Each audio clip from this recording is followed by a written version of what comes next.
Good morning, good afternoon, and good evening, everyone, from wherever you are. Greetings. Allow me to introduce myself. My name is Erin Avrile. I am a student from Indonesia, studying in School of Business and Management at Bandung Institute of Technology. For today, I'm going to explain to you about my final thesis with the title Understanding the Perception of Young SME Owners in Indonesia, Curious Usage by Age and Gender. I hope you enjoy. First and foremost, I'm going to explain a bit about my research background. Having the title of being Southeast Asia's leader in fintech development, Indonesia is presenting itself to be one of the key roles in the fintech industry. This encourages all financial organizations, including banks, to innovate current products or services as a way to start adopting digital technology. Among the innovations, the QR code is one of those innovations developed to be widely used in Indonesia. Furthermore, banks in Indonesia have adapted to the technological shift by switching to a non-cash payment system. According to a report made by Bank Indonesia, data showed that the nominal transaction of electronic money as one of the forms of non-cash payment transactions reached a number of 145 trillion transactions in 2019, resulting in a growing number compared to the year prior in 2018 with 47 trillion transactions. In response to this, Bank Indonesia introduced QRIS, Quick Response Code Indonesian Standard, on August 17, 2019. According to the governor of Bank Indonesia, Peri Wajiryo, as of 2022, the number of QRIS users has surpassed 23 million and become one of the reasons why the number of SMEs in Indonesia is rapidly growing, with a total of 52.9 million. The collaboration of e-money facilities and the SME community can be a way for Indonesia to increase its financial inclusion and boost the country's economic situation. Therefore, the research problem is that the Indonesian government has set a target of 90% financial inclusion by 2024. Yet, according to an OJK survey conducted in 2019, the rate of financial inclusion in Indonesia remains at 74.19%. The combination of SMEs and fintech, which in this case is QRIS, has the potential to bridge the financial gap in Indonesia. However, various hurdles make achieving the government's aim to enhance financial inclusion in Indonesia challenging, including the low level of financial literacy in Indonesia, which has only reached 38%. The research problem is essential for the research background as it brings necessary balance by pointing out existing challenges that needs to be overcome to achieve the desired financial inclusion targets, despite Indonesia's positive strides in fintech development, specifically with the existing collaboration of SMEs and QRIS. Therefore, the essential question arises, which are, how does age play a part in the perception of SMEs regarding the ease of use, the frequency of usage, and the impact of QRIS in Indonesia? Second, how does gender partake in shaping the opinion of SMEs towards the ease of use, frequency of usage, and the impact of QRIS in Indonesia?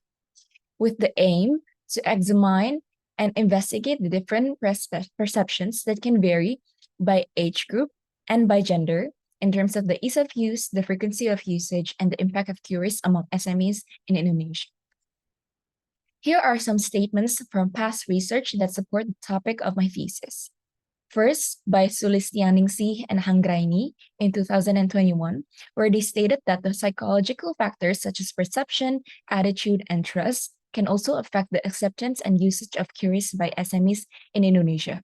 Second, they stated that economic factors such as costs, benefits, and ease of use of QRIS can also affect the acceptance of and usage of QRIS by SMEs in Indonesia. Third, Najib Fahma and Purnamasari and others in 2020 stated that the TAM model found that usefulness and perceived ease of use significantly influenced adopting new technology. These statements enrich the research by bringing in established theories and findings from previous studies, which contribute to a more comprehensive understanding of SMEs' perception and adoption of QRIS in Indonesia. This is my methodology. The approach of my research is a quantitative method with a targeted population of young SMEs owners in Indonesia that have used QRIS for financial transactions, specifically Indonesian youths that are still part of the Generation Z and Generation Y. For the sampling technique, I choose the purposive sampling method with a minimum of 100 respondents. The data will be collected through an online questionnaire with a 5-point Likert scale distributed via WhatsApp, Line, and Instagram. After the data were collected, they will be analyzed with a cross-step analysis with the use of JASP, Jeffrey's Amazing Statistics Program.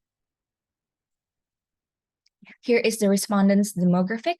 I gained a total of respondents of 149, with male being 49% and female being 51%.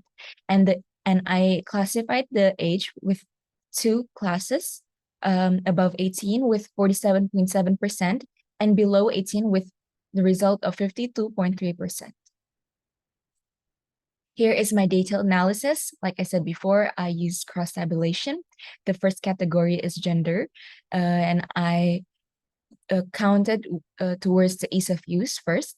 In the female group, the majority find QRIS easy with 36.91%, and in the male group, the majority find QRIS very easy with 40.94%. It can be said that males find QRIS very easy to use, while females find it easy to use. Next is frequency. The majority of male respondents with 40% and the female respondents with 33.56% use QRIS always, while the second most frequent response for both genders was often, with 6.71% of males and 21% of females. Therefore, it can be said that males always use QRIS, while females use it quite often. Well, next is towards the impact of QRIS. In the female group, 32.21% choose very important, while for the male respondents, 40.94% also choose very important. It can be said that majority in both gender found QRIS to be very important and influential. Next is the category of age towards the ease of use. In the group above 18, 28.86% found it easy, while in the group below 18, 35.57% found it very easy. It can be said that both age groups found QRIS user-friendly, although there seemed to be a difference where the below 18 group found QRIS to be very easy more than the group above 18. Towards frequency, in the group of 18, 31.54% use QRIS often, while in the group below 18, 42.95% use QRIS always. Both the frequency of using QRIS and often is often or always in both age groups. And last is the towards the impact of QRIS. In the group above 18, 24.83% found QRIS to be very important, while in the group below 18, 48.32% found QRIS to be very important. Majority in both groups, age groups, found QRIS to be very important and influential. The conclusions that can be made are both age groups, above 18 and below 18, perceive QRIS as easy to use, reported frequent usage, and considered it highly important in their transactions. This suggests that the adoption and acceptance of QRIS as a payment method are consistent across different age demographic among SMEs in Indonesia. Second, there are gender differences in the frequency of QRIS usage, with males using it more often than females. However, both gender found QRIS easy to use and considered it to have significant importance in their payment methods. This suggests that there might be an underlying factors or preferences that can contribute to varying adoption rates of QRIS between the male and female entrepreneurs. Therefore, I gave some recommendations. First, for the government and financial institutions. First, they can spread awareness and educate SMEs, especially in remote areas where the use of cash is still dominant, about the benefits of using QRIS. Second is to encourage SMEs to adopt QRIS by offering attractive incentives like cashbacks, discounts, and promotions. Third is to improve the availability and accessibility of QRIS payment infrastructure in rural and remote areas for QRIS to expand. And the next is for SMEs. They can collaborate with financial institutions to create smooth and integrated payment system for customers. And second is to work closely with QRIS providers to develop customized solutions that meet the needs of SMEs for better results. And then last is for the future research. They can implement a larger sample size to study more SMEs and get a better understanding of their perspectives. Second is to investigate potential drawbacks or side effects, not just the benefits of QRIS. And third is to include a more diverse range of SMEs from different sectors and regions in Indonesia to broaden their research focus. These suggestions are valuable as they help guide future studies, SMEs, and government and financial institutions to explore a more comprehensive and understanding of QRIS adoption among SMEs in Indonesia, but explore potential challenges and include a broader representation of SMEs for robust findings. It can also improve financial inclusion and expand the digital payment infrastructure in Indonesia. That is all from me. Thank you for listening and have a good day.